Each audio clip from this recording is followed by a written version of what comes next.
we'll give it a couple minutes for people to like come on. Yeah.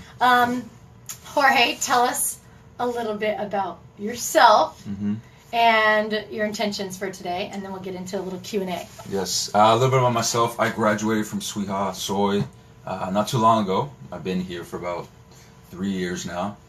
And yeah, I mean, I did the nutrition program, I did the yoga program, and now I'm delving into my practice, whether that's just as we spoke, not just the physical practice of yoga, but also the nutrition side. That it was more of a personal practice for me. Yeah. Even though I would like to help others, I think I still need to work with myself as far as nutrition goes. And you know, there's so many components, so many little details that come in, and it's hard to you know, try to help others when you're still trying to figure things out for yourself. Yeah. Over at SOY we have like the 200-hour, 600-hour. So how did that path like evolve for you? Oh man, so I came in wanting to do just the basic nutrition class. My counselor told me about the mind-body wellness. I think at the time it was just the mind-body wellness program. Yeah. It changed now, but that just kind of, she introduced me to the 200-hour yoga teacher training. I did that, and I was like, not just a physical practice, right? Not just stretching the body. So was there like a lot of philosophy in your 200-hour? Like what specifically? In the 200-hour, there was, we just kind of touched on everything. In the yoga program, the advanced yoga program, that's where we start going into all the philosophies. Oh, I love that. Yeah. I remember I had Monica when I went through Module 1, and we just briefly touched on the 8 limbs. Yes. And when we got to that first limb, you know, and you're like the yamas and the niyamas, and then ahimsa, just being non-harming, I thought, oh, so we can practice yoga off the mat, right? Yes, like, always. So how does that show up for you? Oh, that shows up. And do you have a favorite? Like, I know they're all so good, but like, do you have like a favorite consistent one that shows up for you, maybe? Yes. Contentment. I've always, in the Santosha. Yes. I have always wanted more, and always, I guess, not been content with what I have, right? Yeah. And, present moment. Yes. Right now, gratitude, which is so pivotal even for this month. You know, we're focusing all on gratitude and like being grateful for what we have right now in this month of giving thanks. So being content is perhaps a form of giving thanks for what you have. Yeah, and not to say that you can't go out and get more, right? Absolutely. Right. But right now, I'm content with where I'm at. Yeah. You know, tomorrow may change, and that's tomorrow. So. And it's so interesting how like each part of yoga, it's like you can embody it all day long. Yes. It can be off your mat. So what parts of it on the mat have you started to incorporate like in your life? Hi, friends. Oh, look, Ashley says, Jorge. Oh, hey, what up? Ashley. Say hi. Look, you got Lindsay, Carlo. Look, I saved the day. Did you see? Yes, I almost. I saw that. Nice. Nancy, Bonnie, Ann. Hi. Hello, welcome. Thank you for joining us. Questions about yoga? Now's a good time to ask. Jorge's our subject matter expert. Yes. An expert at being in the present moment and evolving. Yes. That's probably a big thing, too, with yoga is...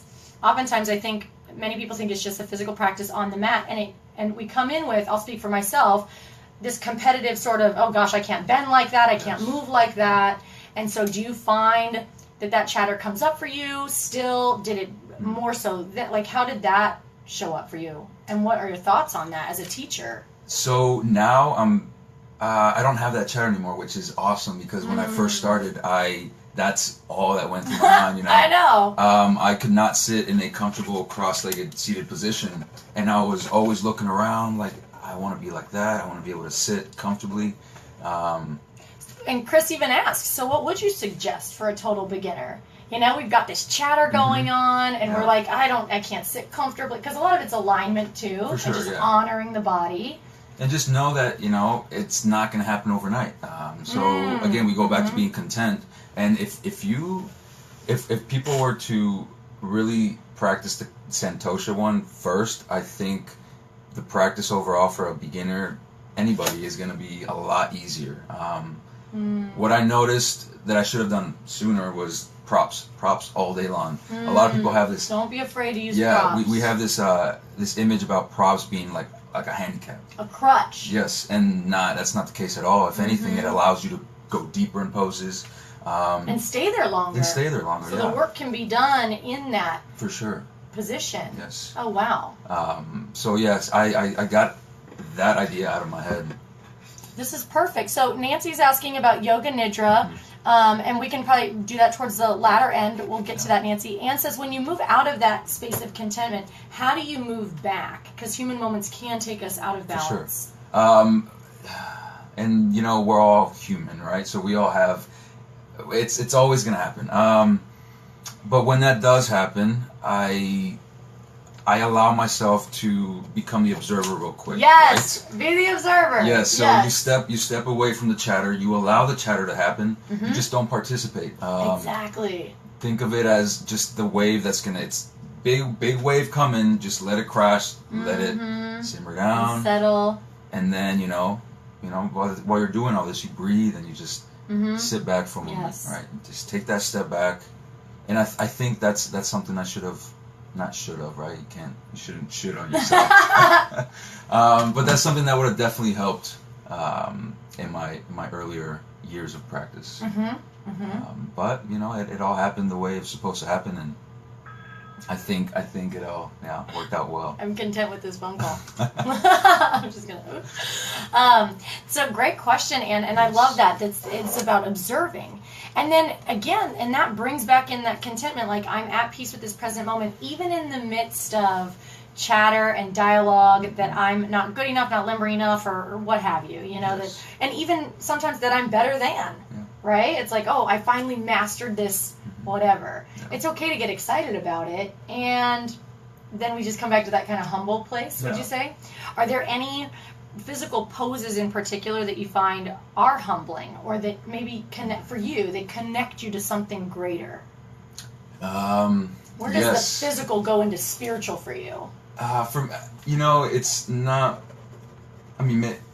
for me, I'd say like a deep squat. So you had posted that one picture. Oh, yeah, yeah. So for me, it's more about connecting with the ground. I feel very primal. I've been kind of exploring that side of me again, and for me to be able to connect with the ground, with the earth, it's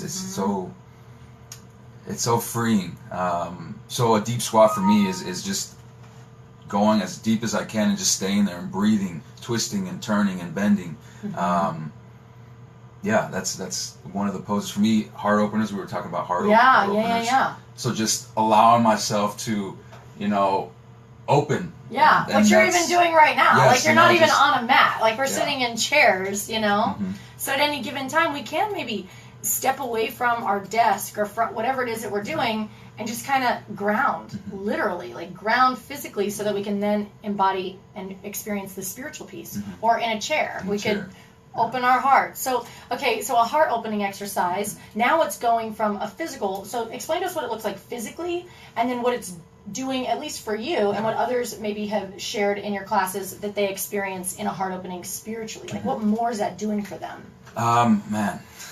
Well, the first thing I want to kind of touch on is that the heart opening, we do put the emphasis on opening the chest. However, there's a lot of emphasis on the shoulders, and people don't have that mobility. Most people don't have that mobility to be able to just open up. So I really like to focus on that as well. So not just because a lot of people, again, we can't just do this. A lot of people have that rounding of the shoulders, so we want to be able to, even if we just kind of reach for our hands behind our back and just push our chest forward, even though we are focusing on the shoulders, the emphasis is still opening up into the chest. That makes so much sense. Yeah, and you can do it sitting down. Yeah. You don't have to be on a mat to do yoga. I love it. Yeah. Oh, that's so cool. So it says, go with the flow and not against the flow. Yes. Absolutely. And also that's know that that contentment. Go with the flow, but you're still in control of the current. Don't just because something is happening doesn't mean you can't also steer the way you would like to go. Yeah. I hope that makes sense. Yeah. And then Bonnie says, in nature as a tree. So like that perhaps is another grounding physical asana that people can invite in. Is as a to be tree. able to just stand in like a mountain pose or like tree. You know, trees are on the balancing side. But even just a mountain pose, just standing and really connecting toes, heels, just everything from the ground up. You know? So all this training that you've got, like you are providing. You do one-on-one. Yeah. What does a one-on-one session with you? What has that evolved into? What did it start as, and what are you finding in this entrepreneurial pursuit that it's starting to evolve into that's right for you and your path? Yeah. So I really like to make it unique and very tailored for the one person, right? I want to see where the one person is as far as mobility, flexibility, range of motion, strength, balance, all that, and that's kind of what we test the first class. So you do a couple of exercises. Yeah, we do like an assessment. Love it. Okay. And then from there we start building the flow. However, I like to break the flow because that's how life is. Right? So to be able to flow for a couple poses and then notice how some people aren't as open in their chest. So then we can stop the flow, work on poses that can open the chest so you can connect, right? Yeah. Someone said we don't get weak in our muscles, we just lose the connection, right? So our central nervous system we just have to reactivate. Correct. Say hello, where our thoughts go, energy flows. So we bring energy back to that, bring thoughts back to it. Intention. Yeah, exactly. Intention. I love that. So we bring the intention. For me, when I used to lift weights, and I still do, it was all about, all right, so I'm feeling my pecs engage as I'm pushing the dumbbells forward. It wasn't just, I'm going to rep these out. It was all about intention. Mindful movement. And I've been able to incorporate that when I started my yoga, and I think that's what helped me a lot, was to be able to connect. I love that. Right. So when you're working with folks, whether a group or one-on-one, you're assessing where they're at in that moment, and then we're looking at, you customize things for them essentially, so that they can practice those. Yeah, so then I'll, we talked about making a flow, so that video so you can kind of follow along. Yes. Yeah, I love that. And then you revisit, see where they're at, and then invite in more stuff and continue to work with them, like longevity, right? Cool, I love it. Let's see. Oh, we have people are LOLing. You think he broke his shoulders. Oh, no. You're so silly, Chris. So a lot of this in yoga is about mindfulness. You're so silly. I know he's joking around. Hi, Caroline. So let's go back really briefly. What is your familiarity with Yoga Nidra? Oh, it's awesome. I know. So I'll say, we have Kamini Desai who comes and teaches. It's great. And Yoga Nidra, so you're in Shavasana pose. We're lying down, right? But we're honoring the body too. Yeah. There's a lot of allowing the body to kind of get comfortable, supremely comfortable. I think is what Laura says a lot. It's like so juicy to hear that. And so what's your experience with Nidra, and what would you share with other folks that they can expect if they were to try a class? I think it's the best way to get into meditation, restoration of the body. We're so used to seeing the pose of sitting cross-legged and meditating, but when you do Yoga Nidra, you let go of trying to have the body upright. Right, because that can formulate mind chatter. A lot of mind chatter. Yeah. So to be able to take that away and just rest in your natural sleeping position, and then being allowed to be guided through all these scripts that we kind of, or that Kamini gave us. It's a great way to really delve into all that. What's interesting about Nidra, I've noticed, and this is how it differs from our hypnotherapy programs, I feel like with hypnotherapy you can set an intention and then you work on that level of subconscious and conscious. With Nidra, I have found that even if I set an intention, we go so far and deep into the Delta bliss body that what comes up almost always serves me more than whatever my intention was. It's like a whole nother... And you don't even have to set an intention. If you can't think of anything, you're always going to be open and allowing. Yes. Yeah. So it's always going to benefit you for the better, whether you can think of an intention or not. So. I love that. And so it makes us better humans, which is our whole new campaign too. Let's be better humans. One of the many ways we can be better humans is be better to ourselves and our own bodies, honoring ourselves in yoga, being a better human, getting yoga nidra, or trying other modalities to see what helps us show up that way. And then just working with someone like yourself, right? Yeah. In the event that we need to. Let's see. The last time I went to yoga, the instructor thought I was pregnant, so I never went back. So that's a thing, Blanca. It's important to find who's going to resonate with you, and practicing your own. Hey, that didn't make me feel comfortable, so that's not a good space for me, right? And that happens. It's unfortunate, but not all instructors teach their students to be mindful of things like that, which is unfortunate. I love that it's Spirit of Yoga. I felt instantly that we're called to serve. That's our intention and our focus first and foremost. So just even to you, our overall motto, to be an instrument, not an ego, in the peace and healing of others. What does that mean to you, and how does that show up in your practice? I think the ego is always going to be part of us, right? So, but to not make it the main thing. Exactly. Don't let it drive the vehicle. Not let it drive. It might have some really good insight, hey man, I think we should detour. Remember last time? Yes, And it's thank you, and consider it, but just be in control. Yeah, I love that. It's beautiful. Yeah. All right, so we'll end with Malalani's question. What are some benefits to having one-on-one coaching in particular? So it's just more it's more tailored to you.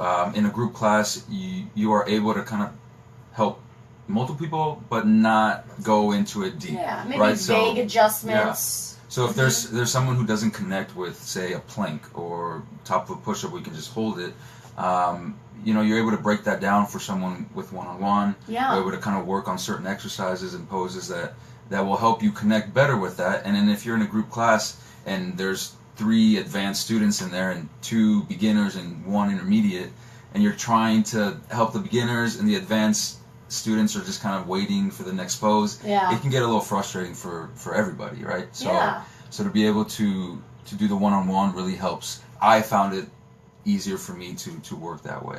It's a balance. It's be content with the class that you're in. It's a great way to time to practice being content, and then also we have to honor what works for us and what doesn't, and kind of hear that. So it's about balancing, and maybe some people would prefer one-on-one. Yeah. So with that, tell us how people can get a hold of you when they're interested. And then also, we'll just mention that Yoga Nidra practicums are happening all the time. Yes, all the time. And those are complimentary. And those are our students that are, and regular yoga practicums. Yeah. So just even outside of Nidra. So how can we get a hold of you for one-on-ones and groups? So I have a card, but Jorge Nasser on Facebook is my Facebook page. You can reach me out. You can send me messages. We can kind of talk about what it is that you're looking for, whether it's the physical practice or just meditation or just to talk. That's just to be able to talk about what it is that you want to do. Whether I am able to serve you or not, I know many people who can help, who I can just kind of recommend to. And if I don't think I can serve you the way I feel you should be served, I can always send you somewhere else. So that's beautiful. Yeah. Love so Jorge Nasser, Facebook, that's where you can reach me at. Okay. Love it. Thank you so much, Jorge. So, that's where you go to look for one-on-one yoga, Kami, is Jorge right there. And then he'll refer you out. Thank you, guys. A modern guru. Yeah, I saw that. Look at that. Alrighty, see you guys. Bye for now.